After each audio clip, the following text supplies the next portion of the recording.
Hello everybody and welcome. In this video I'm going to show you how to find serial number for your speaker JBL Boombox 4.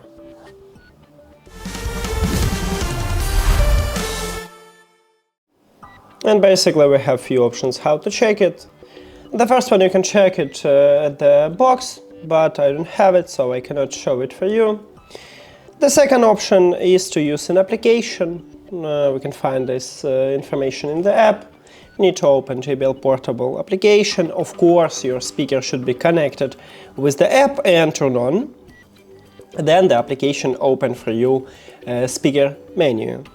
You need to scroll down and click at the product information at the bottom.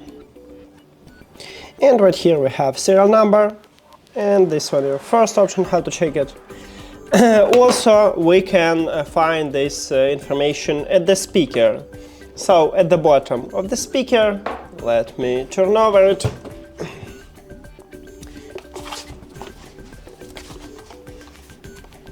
And right here at the bottom we have SN, what means serial number, and this one is serial number, the same number as what we have in the app.